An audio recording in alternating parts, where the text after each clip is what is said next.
এই মোটরকে সুইচ দিলে ঘুরে না ডাকে হইয়া দেখো এটা আমি এটা মোটর সুইচ দিয়েছি কিন্তু ঘুরে না এটা ডাকে হয়ে তার মানে এটা জাম হয়ে গেছে। তো মোটর জাম হইলে আপনি ইউ চুটকি মাত্র 2 মিনিট ঠিক করতে পারবে। আজ আমাদের এই কেমন এর আগে আমি যথেষ্ট ভিডিও দিয়েছি যে মোটর জাম হইলে আপনি কোনো লিয়ে যাওয়া লাগতো না, আমার লাগে আমার কাছে লিয়ে যাওয়া লাগবো না, কোনো মেকানিক লিয়ে যাওয়া লাগবো। মোটর কয়দিন করো থই দিলে মোটর জাম হয়ে যায়, এগুলো ভিডিও করা একদম 2 মিনিটের ব্যাপার।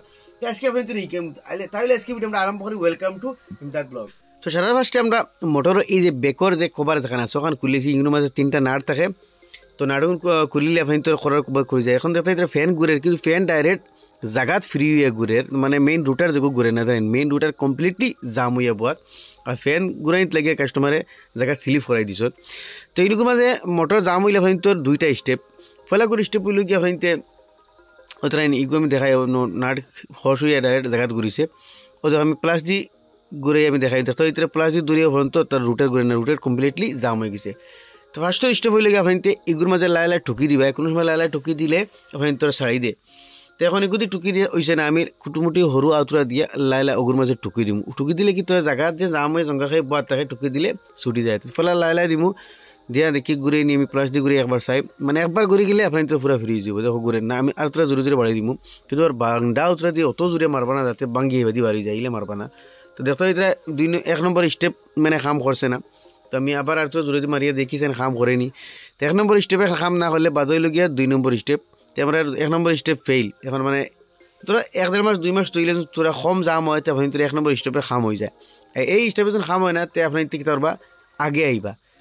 আগে মানে ও মোটর দেখা 3টা নাট আছে গুণ খোলা লাগবে, এর মাঝে থাকে তার ইম্পেলার যেগুলো ফ্যান হয় যে ফানি টানিয়া উঠে। এই ফ্যানের মাঝে ফানি থাকে, এই ফানি আপনি মোটর খাইত করেও বাকরতে হাতে না।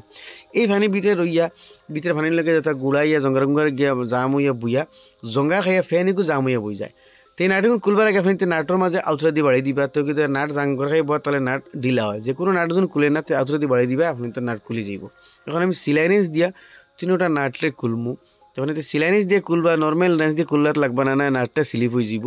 ইয়া টি 10 নম্বর ইয়া 8 নম্বর টি দিয়ে খুলবা, ধরেন সিলাইনিস হলে ইজিলি খুলে যায়।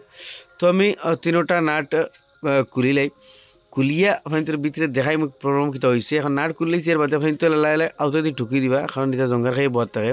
তো আপনি তোর খুলে যাব, ধরেন আউতো দিয়ে ঠুকি দেওয়ার লাগে গ্যাপ হয়েছে। তো দেখো আমি খুলছি ভিতর থেকে ফানি বার হয়েছে, কিন্তু মোটর বহুত দিন থেকে গড়ে তোয়া। এখন দেখো ও ধরেন খালি খুলতেও আপনার তো আর ইম্পেলার দেখেন ফ্যান ফ্রি হয়ে গেছে। এই যে জঙ্গার যে ফানি আসলো, ফানিয়ে জঙ্গারের ভিতরে জাম হইয়া বাত আসলো আর আমরা সামনা খুলতেও ফ্রি হয়ে গেছে। তার মানে ভিতরে জাম হয়ে একদম পুরা দপ আগর লগে আর খরর লগে পুরা কমপ্লিটলি জাম হইয়া বুঝছে। এখন আমি একবার সুইচ দিয়ে লাগাই দেবো। তো দেখো এটা সুইচ দিতেও আমরা মোটর কিন্তু ঘুরের দেখেন ফ্যান আগে ঘুরের, তার মানে ফ্রি হয়ে গেছে, অন্য কোনো আর প্রবলেম নাই। জাস্ট ও 2টা স্টেপ সারা ফার্স্ট আউতা দিয়ে ডান্ডা দিয়ে দেখবা ওই যে তো ওইগুলো হয় না তো বাদর স্টেপ হইলে গিয়ে আগর ফ্যান ওখান খুলিয়ে সাফরে দিলে এবার আপনি তোর মোটর যতটা ধরনের জাম তখন আপনি তোর ফ্রি হয়ে যাব। এই 2টা যখন সরিয়া হয় না তে আপনি তোর বিয়ারিংয়ের প্রবলেম, বিয়ারিং বদলাইন লাগবো। তো মানে এই জায়গার মাঝে আর ফ্যানের বডির লাগে মোটরের বডির লাগে মাত্র চুল পরিমাণ গ্যাপ থাকে, ইনি মাঝে তুলা কিছু যেন হামাই যায় তাইলে ফ্যান মোটর জাম হইয়া বই যায়। বস এটা আমরা লাগাই দিই, মিটার যেটা প্রবলেম আসলো দূর হইগুলো। তো আমি এখন কমপ্লিটলি লাগাই দিচ্ছি আর একবার আপনি তোরে ঘুরিয়ে দেখাই দেন আর দিয়ে ঘুরে পুরা ফ্রি দেন, পুরা ফ্রি কারেন্টের সুইচ দিলে তাহলে পুরা ফ্রি মোটর ঘুরে, মোটর মধ্যে কোনো ধরনের অসুবিধা নাই। তারপরে ও 2টা জিনিস করবা মোটর নষ্ট হইলে। তো গাই যেতে পারলে ফাইনালি মোটর তো লাগাই দিলাম, যেতে হইতে মোটর আপনি তো সামনে চলে। তারপরে মোটর জাম হইলে ইগো মোটর মানে কি আপনি গরম থইবা না, গরম থইতে 15 দিন 17 দিন পরে আবার ইউজ করবা, ইয়া তার ওই ফ্যানটার হাত দিয়ে ঘুরাই দিবা। মোটর 17-15 দিন এর উপরে গেলে গিয়ে মোটর জাম হয়ে যায়। কারণ ইম্পেলার দেখতে হইতে আমি খুলতেও ফানি বার হয়েছে, ইনি মাঝে ফানি জমা থাকে আপনি খাইজ করে উল্টাইলেও এই ফানি বার হইতো না। আর এই ফানির জঙ্গারে গিয়ে মানে আগর যেখান ফ্যান যেখান ইম্পেলার হয় এখানে লাগিয়ে একটা আসিয়ে বইল ফার্স্ট হিসাবে আপনি ধরো ঠুকি দিবা ওই যেত ওইগুলো আর অয়নাতে বাদে আগর স্টোভগুলোকে আগরগুন খুলিয়া ও ফানিটা জঙ্গাটা বাহর দিলে আপনি তোর মোটর ফ্রি হইগুলো এটা লিয়ে কোনো লিয়ে যাওয়া লাগতো না। আসলে আপনি তোর ভিডিও ভালো লাগে নিশ্চয় শেয়ার করে আর আমি দেখবার সুযোগ দিবাই।